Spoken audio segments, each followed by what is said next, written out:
Hello, Psychopathology students. Welcome to Module 3. Module 3 means that we are almost halfway through. In the middle of this module, we'll be halfway through the course, which gives me a little bit of anxiety. How about you? I can't believe we're close to the midpoint. Summer courses always go really fast. I don't know why. So a couple of things. I want to welcome you. This is my new space. My kids and I moved across town last week. I've told you, a few of you, that through emails. It's been really busy and hectic, but now we're here and comfortable. And I wanted to show you I just love my little wall hanging that says Wyoming, where the buffalo roam. So I'm coming to you today from my new little home on the range in Laramie, Wyoming. I love it. So I want to tell you a few things about this module. One thing I also want to mention, let me check out our course here real quick. I want to make sure that everyone has, what do you call it, like an avatar? Well, I can't seem to find it. Anyway, I want to make sure everybody has a little picture up because that's something we've been talking about as a department that we really want to encourage for community and the feel of being in a course together. And it's much easier to communicate with people when you have just even a little way to connect personally. So do please get those up. If you don't have them up, please do so by the end of this week. This week you'll read in your psychopathology book chapters 5 and 7, and the focus of that, those chapters are autism and ADHD. And I have a couple of things I wanted to say about that. I think these topics are really timely, and I think even if you're in private practice or you're in schools, I think you're going to come across clients or students with these diagnoses. Maybe even both sometimes, but I think it's really important for us to, I said both. I wonder. I actually don't know that I've come across anybody who has both. I wonder if these are comorbid. I'll have to read about that. But I know autism. I work very closely with a young boy who has a diagnosis of autism. And wow, I mean, he is just such an incredibly smart and fascinating kid.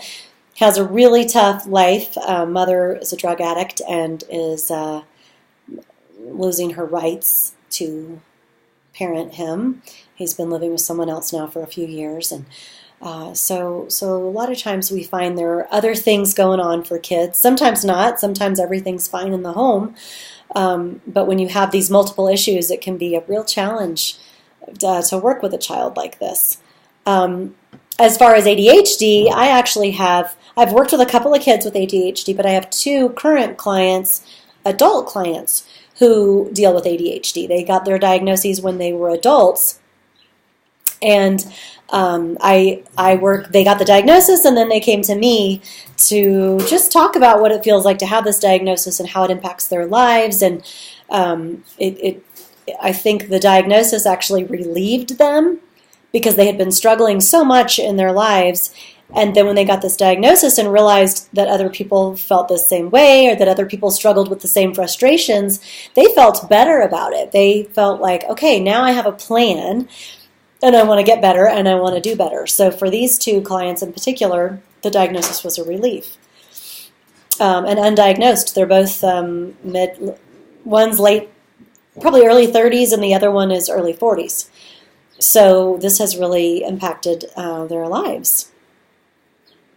The other aspect I want to talk just a little bit about with these diagnoses and other mental health diagnoses is the tendency that we have in our society to use these terms in a slang or casual or non-diagnosis way.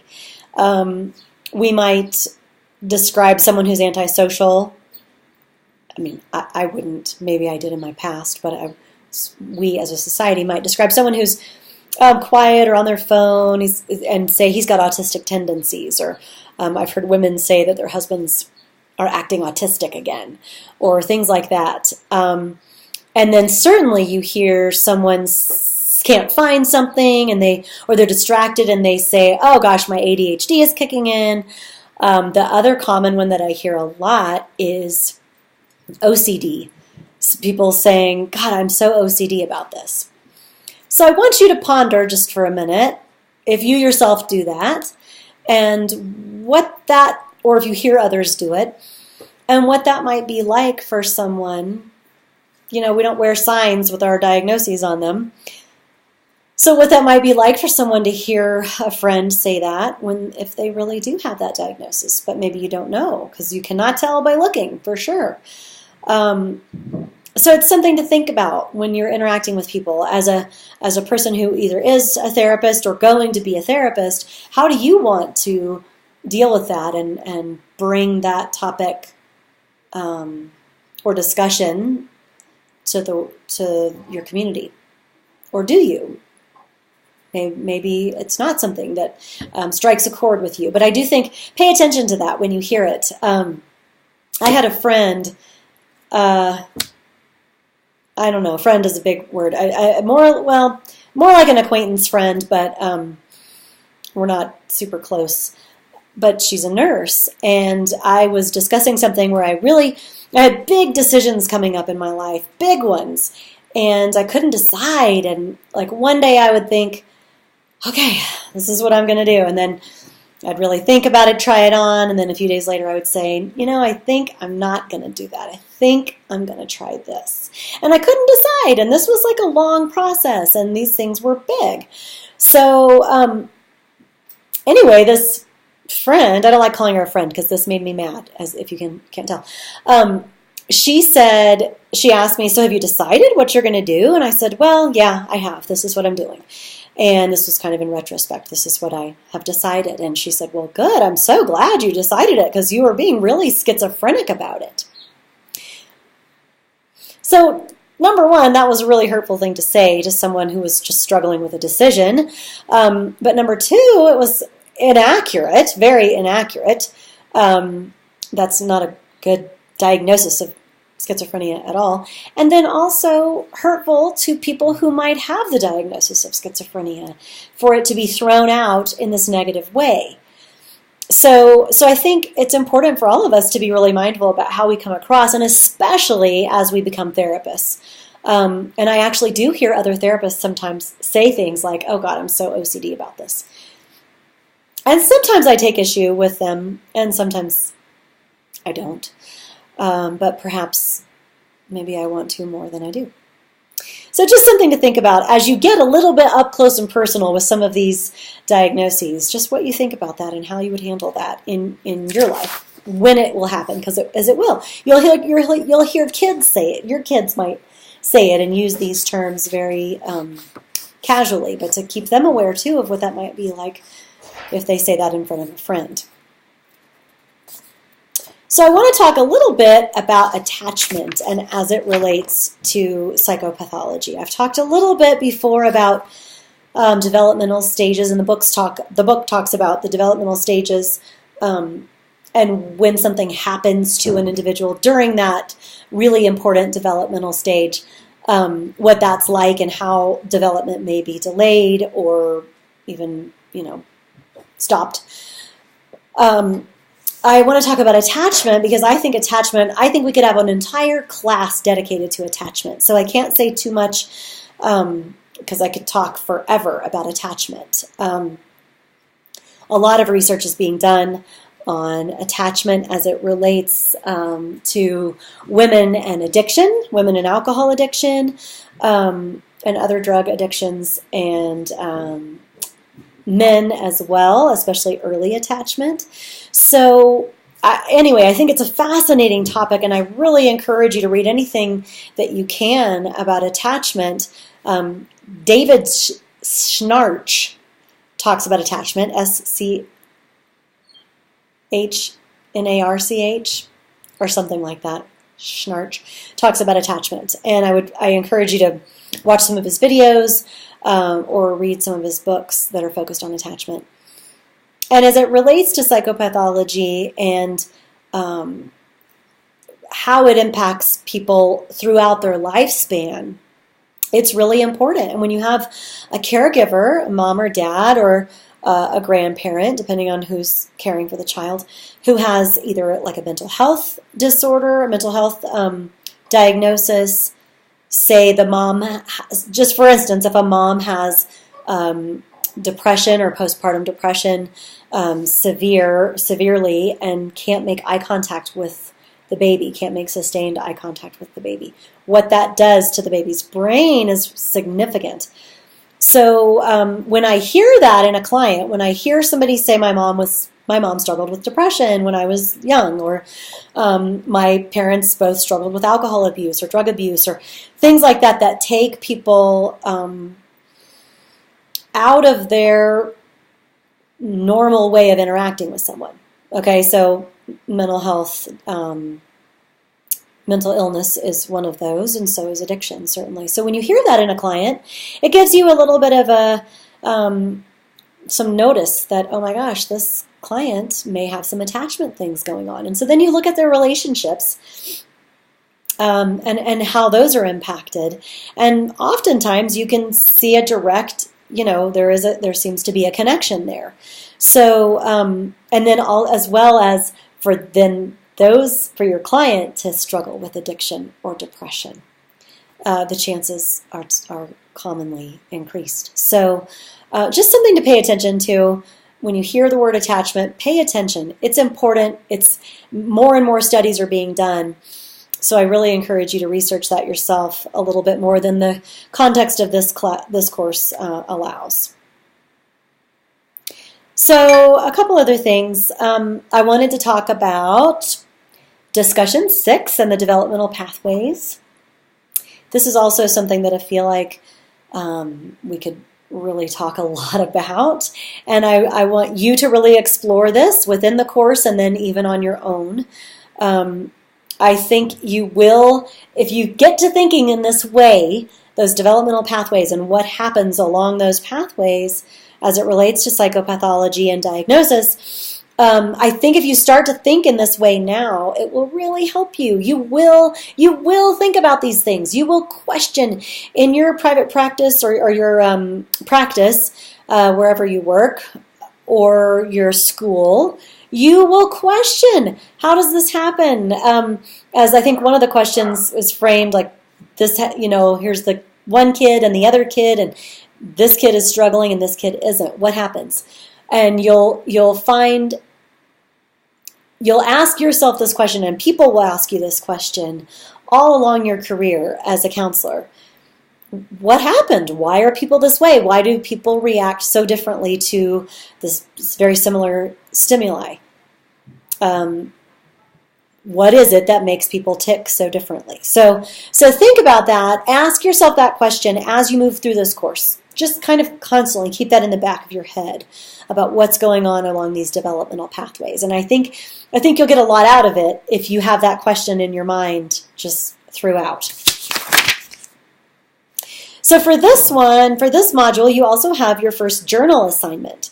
And I want to tell you a little bit about that. Those of you who have been in my group class, we did a very informal journal at the group experience. This is similar to that, although you can't write it in a journal. You have to actually do it online. And then you'll submit it to Dropbox. So just be aware. I think if it's through Dropbox, I haven't looked closely, but I think, I think it will be just, maybe I should check on this before I say it. But I think it will just be shared with me. Is that? Okay, so from here, it looks like it will just be shared with me, that it won't be shared with the course, your other classmates. So you might keep that in mind, that it is a very journal type assignment. I'm not going to grade you on content, like you don't have to use citations or anything like that, but I want to see your thought process. I want to see how you're reflecting. You don't have to use APA, no specific type of format. I just want to see how this will help you further conceptualize clients in the future and go a little more in depth as you begin to conceptualize clients. So feel free to bring up those random things that you're thinking or that you're pondering or you're thinking, could this be related? And you can't help but consider what happened to this friend that you lived next door to when you were a kid. Or I don't know, whatever it is that will come up for you. Go ahead and include that. I want to see your thought process. I want to see that you're thinking deeply in this. I think it's about 2 pages, so that's just an estimate. Try not to make it more than 3. But again, if you do this assignment and I can see that you're putting yourself into it and doing lots of self-reflection, that's what I'm looking for. The lecture slides, there's one set of lecture slides that focus on gender and class and race and how they impact psychopathology and diagnosis. And I want to say that the DSM-5 that you have, it does a much better job of addressing gender, race, and class than previous DSMs. However, I still have the strong feeling that more studies need to be done considering gender, class, and race to really have a broader perspective on what psychopathology means to people of very different class situations and certainly gender. There's so much more to be done as we start to consider not just the male-female gender, but more of a spectrum. I think many more studies need to be done to really effectively address that. As well as a lot of studies have been done on men. More and more studies are being done on women and men. And then I also think there's still a lot of very heterosexist assumptions when we talk about sex, sexual wellness, sexual health, this kind of male-female assumption that you come across a lot. Although I think Antioch, all the instructors, or most of the instructors at Antioch, and especially in the counseling program, do such a great job of coming to these topics with a very social justice-minded perspective, and I think it's much less heterosexist than a lot of programs where we talk about, heterosexist sexual intercourse. Not heterosexist, heterosexual sexual intercourse. That's too much of a mouthful for me. So coming from the perspective of there are other types of intercourse and there are other types of sexual relationships and acts. And I think it's time for me to close because someone is at the door. So let me make sure. Hey, Quail, can you get the door, sweetie? Sorry, guys. So that was literally the last thing that I wanted to say. And I will see you guys next week. No, next module, 2 weeks. Happy Module 3.